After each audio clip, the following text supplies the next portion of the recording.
ಮನೋವಿಹಾರಿಣಿ.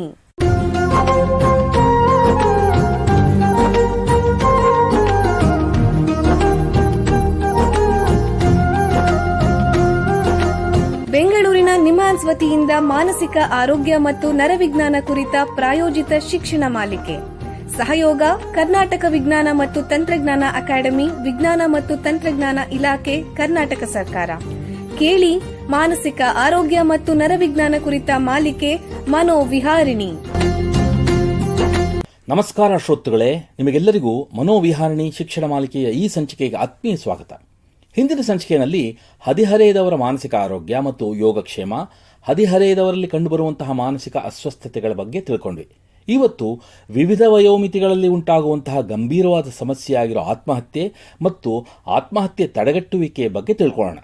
ಮೊನ್ನೆ ಬೆಳಗ್ಗೆ ನಮ್ಮ ಸಹೋದ್ಯೋಗಿಯೊಬ್ಬರು ಬಹಳ ಆತಂಕದಿಂದ ದೂರವಾಣಿ ಕರೆ ಮಾಡಿದ್ರು. ಅವರ ಧ್ವನಿಯಿಂದಲೇ ಏನೋ ಆಘಾತಕಾರಿ ಸಮಾಚಾರ ಇದೆ ಅಂತ ಗೊತ್ತಾಯಿತು. ಅವರ ಮಗ ಅಕಾಲ ಮರಣಕ್ಕೆ ತುತ್ತಾಗಿದ್ದ. ಅವನು ಪರೀಕ್ಷೆಯಲ್ಲಿ ಕಡಿಮೆ ಮಾರ್ಕ್ಸ್ ತಗೊಂಡು ಖಿನ್ನತೆಗೆ ಒಳಗಾಗಿ ಆತ್ಮಹತ್ಯೆ ಮಾಡಿಕೊಂಡಿರೋ ವಿಷಯ ತಿಳಿದು ನಾವೆಲ್ಲ ದಂಗಾಗ್ಬಿಟ್ವಿ. ಏನೇ ಆಗಲಿ, ತಂದೆ ತಾಯಿಗಳ ಮುಂದೆ ಮಕ್ಕಳು ಹೋಗ್ಬಿಟ್ರೆ ಅದಕ್ಕಿಂತ ದುಃಖದ ಸಂಗತಿ ಇನ್ನೊಂದಿಲ್ಲ. ಪುತ್ರ ಶೋಕಂ ನಿರಂತರಂ ಅನ್ನೋ ಥರ ಆ ತಂದೆ ತಾಯಿಗಳನ್ನು ನೋಡೋಕ್ಕಾಗ್ತಿರ್ಲಿಲ್ಲ. ಅವರ ದುಃಖಕ್ಕೆ ಮಿತಿಯೇ ಇಲ್ಲ. ಆವತ್ತಿನಿಂದ ಅವರ ಜೀವನನೇ ಬದಲಾಗೋಯ್ತು. ಒಟ್ಟಿನಲ್ಲಿ ಈ ಆತ್ಮಹತ್ಯೆ ಅನ್ನೋದು ಜನರನ್ನ, ಸಮುದಾಯವನ್ನು ಆವರಿಸಿಕೊಂಡಿರುವಂತಹ ಒಂದು ಭೀಕರ ದುರಂತ. ವಿಶ್ವ ಆರೋಗ್ಯ ಸಂಸ್ಥೆಯ ಪ್ರಕಾರ ಆತ್ಮಹತ್ಯೆ ಅನ್ನೋದು ಯಾವ ವಯಸ್ಸಲ್ಲಿ ಬೇಕಾದರೂ ಆಗಬಹುದು. ಹೀಗಿದ್ರೂ 15ರಿಂದ 30 ವರ್ಷ ವಯಸ್ಸಿನ ವ್ಯಕ್ತಿಗಳಲ್ಲಿ ಉಂಟಾಗುವಂಥ ಸಾವುಗಳಲ್ಲಿ ಆತ್ಮಹತ್ಯೆನೇ 3ನೇ ಮುಖ್ಯವಾದ ಕಾರಣ ಅಂತೆ. ಆತ್ಮಹತ್ಯೆಗಳು ಹೆಚ್ಚಾಗಿ ಕಂಡುಬರೋದು ಕಡಿಮೆ ಆದಾಯ ಮತ್ತು ಮಧ್ಯಮ ಆದಾಯ ಇರೋ ರಾಷ್ಟ್ರಗಳಲ್ಲಿ, ಅಂದರೆ ಲೋ ಆ್ಯಂಡ್ ಮಿಡಲ್ ಇನ್ಕಮ್ ಕಂಟ್ರೀಸ್ಗಳಲ್ಲಿ. ಇದರ ಬಗ್ಗೆ ಸಮಾಜ ಎಚ್ಚೆತ್ತುಕೊಂಡು ಹೆಚ್ಚಿಗೆ ನಿಗಾ ವಹಿಸದಿದ್ದರೆ ನಮ್ಮ ದೇಶದ ಭವಿಷ್ಯ ಆಗಿರುವಂಥ ಹದಿಹರೆಯದವರು, ನವ ಯುವಕ ಯುವತಿಯರನ್ನು ನಾವು ಕಳ್ಕೊಂಡ್ಬಿಡ್ತೀವಿ.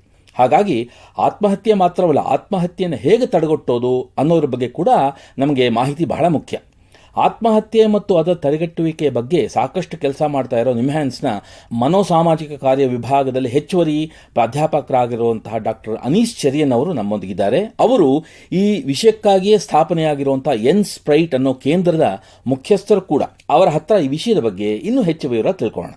ನಮಸ್ಕಾರ ಡಾಕ್ಟರ್ ಅನೀಶ್ ಚೆರಿಯನ್ ಅವರೇ. ನಮಸ್ಕಾರ ಸರ್. ನಿಮಗೆ ಈ ಕಾರ್ಯಕ್ರಮಕ್ಕೆ ಸ್ವಾಗತ. ಡಾಕ್ಟರ್ ಅನೀಶ್ ಚೆರಿಯನ್ ಅವರೇ, ನಿಮಗೆ ಮೊದಲನೇ ಪ್ರಶ್ನೆ ಏನು ಅಂತಂದರೆ, ಜನರು ಆತ್ಮಹತ್ಯೆ ಮಾಡಿಕೊಳ್ಳಕ್ಕೆ ಪ್ರಮುಖ ಕಾರಣಗಳು ಯಾವುವು? ಭಾರತದಲ್ಲಿ ಆತ್ಮಹತ್ಯೆಯ ಸಾವುಗಳು ಎಷ್ಟು ಪ್ರಮಾಣದಲ್ಲಿದೆ? ದಯವಿಟ್ಟು ತಿಳಿಸ್ಕೊಡಿ. ನೀವು ತುಂಬ ಮುಖ್ಯವಾದಂಥ ವಿಷಯ ಬಗ್ಗೆ ಇವತ್ತು ಚರ್ಚೆಗೆ ತಗೊಂಡಿದ್ದೀರಾ. ನೀವು ಹೇಳಿದ ಹಾಗೆ ವಿಶ್ವ ಆರೋಗ್ಯ ಸಂಸ್ಥೆ ಪ್ರಕಾರ ವರ್ಷದಲ್ಲಿ ಒಂದು ಅಂಕಿಅಂಶದ ಪ್ರಕಾರ ಒಂದು 8 ಲಕ್ಷದಷ್ಟು ಜನ ತೀರ್ಕೊಳ್ತಾರೆ ವಿಶ್ವದಲ್ಲಿ ಆತ್ಮಹತ್ಯೆಯಿಂದ. ಅದರಲ್ಲಿ ನೀವು ಹೇಳಿದಾಗೆ low and middle income countries ಅಲ್ಲಿ 77% ಆಫ್ ದ ಸೂಸೈಡ್ ಆಗುವಂತದ್ದು ಈ ತರ ದೇಶಗಳಲ್ಲಿ. ಮುಕ್ಕಾಲು ಭಾಗ ಅಲ್ಲೇ ಆಗುತ್ತೆ. ಸರಿ. ಅಂಕಿಅಂಶದ ಪ್ರಕಾರ ಒಂದು 45 ಸೆಕೆಂಡ್ಸ್ಗೆ ಒಂದು ಜೀವನ ಕಳ್ಕೊಳ್ತೀವಿ ಈ ಪ್ರಕಾರದಲ್ಲಿ. ಪ್ರಪಂಚದಲ್ಲಿ ಪ್ರತಿ 45 ಸೆಕೆಂಡ್ ಒಬ್ರು ಆತ್ಮಹತ್ಯೆ. ಅದರಲ್ಲಿ ಎಷ್ಟೋ ಜನರು ಇಂಡಿಯಾದವರೇ ಆಗಿರ್ತಾರೆ. ಅಂದ್ರೆ ಅಂಕಿಅಂಶದ ಪ್ರಕಾರ ನಮ್ದು NCRB ಅಂತ ನ್ಯಾಷನಲ್ ಕ್ರೈಮ್ ರಿಪೋರ್ಟ್ ಬ್ಯೂರೋ ವರದಿ ಪ್ರಕಾರ ವರ್ಷಕ್ಕೆ 1.5 ಲಕ್ಷಕ್ಕೆ ಅಧಿಕ ಜನ ಭಾರತದಲ್ಲಿ ಜೀವನ ಕಳ್ತಾರೆ ಆತ್ಮಹತ್ಯೆಗೆ. ದೊಡ್ಡ ಸಂಖ್ಯೆನೇ. ಅದು ನೀವು ಕಳೆದ 10 ವರ್ಷಕ್ಕೆ ನೋಡಿದ್ರೆ ಎಲ್ಲ ವರ್ಷವೂ ಜಾಸ್ತಿ ಆಗ್ತಾನೂ ಇದೆ. ಇದರಲ್ಲಿ ವಿವಿಧ ಕಾರಣಗಳಿರ್ಬೋದು. ಯಾವತ್ತು ಆತ್ಮಹತ್ಯೆ ಅನ್ನೋದು ಒಂದು ಕಾರಣಕ್ಕೆ ಅನ್ನುವಂಥದ್ರಲ್ಲಿ ಇರೋದಿಲ್ಲ. ಅದರಲ್ಲಿ ಇಟ್ಸ್ ಅ ವೆರಿ ಕಾಂಪ್ಲೆಕ್ಸ್, ಅಂದ್ರೆ ತುಂಬಾ ಸಂಕೀರ್ಣವಾದಂತಹ ವಿಷಯ. ವಿವಿಧ ಕಾರಣಗಳಿರ್ಬೋದು. ಅಂಕಿಅಂಶಗಳ ಪ್ರಕಾರ ಜಾಸ್ತಿ ಹಾಕೊಂಡು ಬರೋದು ಕೌಟುಂಬಿಕ ಸಮಸ್ಯೆಗಳಿರ್ಬೋದು. ಅದು ಗಂಡ ಹೆಂಡತಿಗಳ ಮಧ್ಯೆ ಇರ್ಬೋದು, ಮಕ್ಕಳ ಮಧ್ಯೆಗಳಿರ್ಬೋದು, ಅಪ್ಪ ಮತ್ತು ಮಕ್ಕಳ ಸಂಬಂಧಗಳಿರುವಂತಹ ಸಮಸ್ಯೆ. ದಿನಪತ್ರಿಕೆಯಲ್ಲಿ ಓದ್ತಾ ಇರ್ತೀವಲ್ಲ, ಗಂಡ ಹೆಂಡತಿ ಮಧ್ಯೆ ಬೆರಸಾಗಿ ಆತ್ಮಹತ್ಯೆ ಮಾಡ್ಕೊಂಡು ಸಾಮಾನ್ಯ. ಇದು ತುಂಬಾ ಸಾಮಾನ್ಯವಾಗಿ ನಮ್ಮ ಒಂದು ಇಂಡಿಯನ್ ಪಾಪ್ಯುಲೇಷನ್ ಅಲ್ಲಿ ಕಾಣಿಸ್ಕೊಳ್ಳುತ್ತೆ.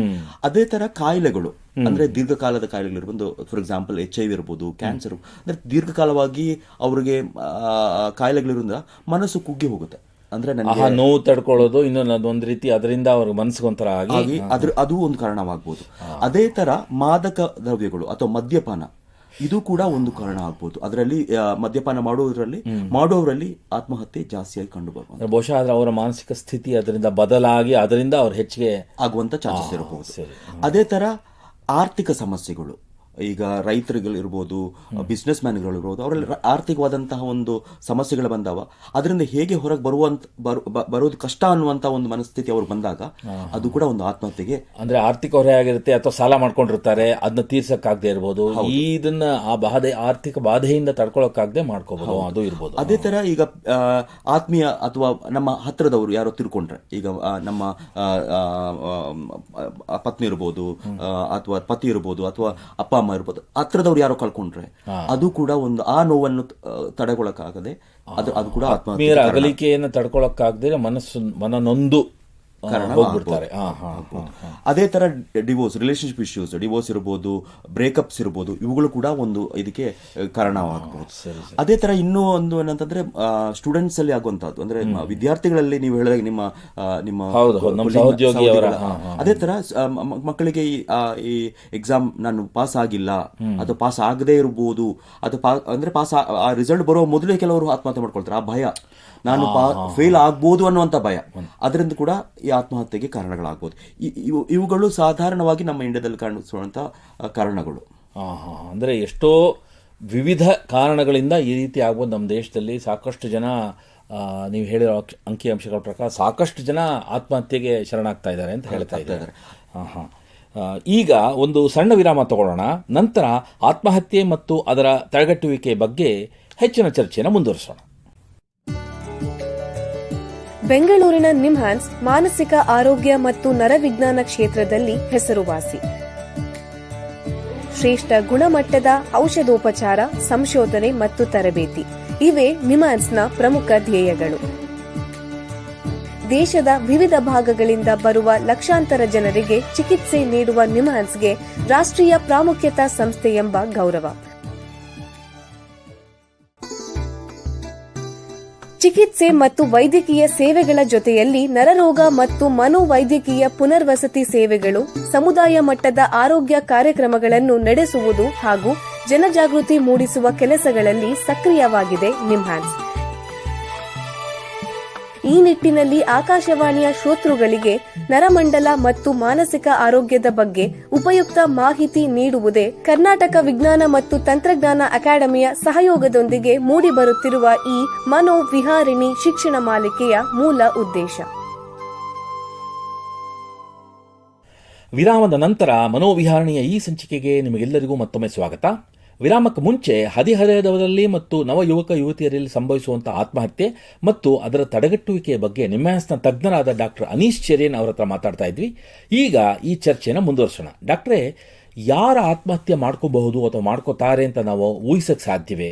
ಇದು ಒಂದು ಮುಖ್ಯವಾದಂತಹ ಕ್ವಶನ್. ಇದು ಆತ್ಮಹತ್ಯೆ ಒಂದು ಸೂಕ್ಷ್ಮ ಮತ್ತು ಗಂಭೀರ ವಿಷಯ. ಯಾರಾದ್ರೂ ಆತ್ಮಹತ್ಯೆ ಮಾಡ್ಕೊಳ್ತಾರೋ ಅಂತ ನಿಶ್ಚಿತವಾಗಿ ಹೇಳೋದಕ್ಕೆ ಕಷ್ಟ ಆಗುತ್ತೆ. ಆದ್ರೆ ಆತ್ಮಹತ್ಯೆಯ ಅಪಾಯಕಾರಿ ಅಂಶಗಳು ಅಂದ್ರೆ ರಿಸ್ಕ್ ಫ್ಯಾಕ್ಟರ್ಸ್ ಇರಬಹುದು, ಎಚ್ಚರಿಕೆ ಸೈನ್ಗಳು, ಇವುಗಳನ್ನ ಅರ್ಥ ಮಾಡ್ಕೊಂಡ್ರೆ ನಮ್ಗೆ ಅವ್ರಿಗೆ ಸಹಾಯ ಮಾಡ್ಕೋಬಹುದು. ಅಂದ್ರೆ ಸುತ್ತಮುತ್ತಲಿರೋರು ಇದನ್ನ ಗಮನಿಸ್ತಾ ಇರಬೇಕು. ಹೌದು. ಸರಿ. ಕೆಲವೊಂದು ಉದಾಹರಣೆ ಹೇಳೋದಾದ್ರೆ, ವರ್ಬಲ್ ವಾರ್ನಿಂಗ್ ಸೈನ್ಸ್ ಅಂದ್ರೆ ಮೌಖಿಕವಾದಂತಹ ಎಚ್ಚರಿಕೆ ಸೈನ್ಗಳು. ಅಂದ್ರೆ ನಾನು ಬದುಕಲು ಇಷ್ಟಪಡೋದಿಲ್ಲ, ನಾನು ಬದುಕಿ ಪ್ರಯೋಜನ ಇರೋದಿಲ್ಲ, ಇದರಿಂದ ಮುಕ್ತಿ ಆಗ್ಬೇಕು ಅನ್ನಂತ ಅವರಾಗಿ ಹೇಳುವಂತ, ಅವರೇ ಹೇಳಿದ್ರೆ, ಅಥವಾ ಭಾವನಾತ್ಮಕ ಅಂತ ಎಚ್ಚರಿಕೆ ಲಕ್ಷಣಗಳು, ಒಂದು ದುಃಖವಾಗಿರುವಂತದ್ದು ಇರಬಹುದು, ಅಥವಾ ತುಂಬಾ ಸಿಟ್ಟಾಗಿರುವಂತದ್ದು ಇರಬಹುದು, ತಾಳ್ಮೆ ಇಲ್ಲದೆ ಇರುವಂತದ್ದು ಇರಬಹುದು, ಆತಂಕಗೊಂಡಿರುವಂತದ್ದು ಇರಬಹುದು. ಇವುಗಳೆಲ್ಲವೂ ಅದಕ್ಕೆ ಕಾರಣ ಆಗುತ್ತೆ. ಅಂದ್ರೆ ಮಾನಸಿಕ ಸ್ಥಿತಿ ಒಂಥರ ಅಷ್ಟು ಚೆನ್ನಾಗಿಲ್ಲದೆ ಹೋದ್ರೆ ಅದು ಒಂದು ರೀತಿ ಕಾರಣ ಇರಬಹುದು. ಇವುಗಳು ಒಂದು ವ್ಯಕ್ತಿಯಲ್ಲಿ ರೀಸೆಂಟ್ ಆಗಿ ಕಾಣಿಸಕ್ಕೆ ಶುರುವಾದ್ರೆ ಅವು ಕೂಡ ಒಂದು ವಾರ್ನಿಂಗ್ ಸೈನ್ ಆಗಬಹುದು.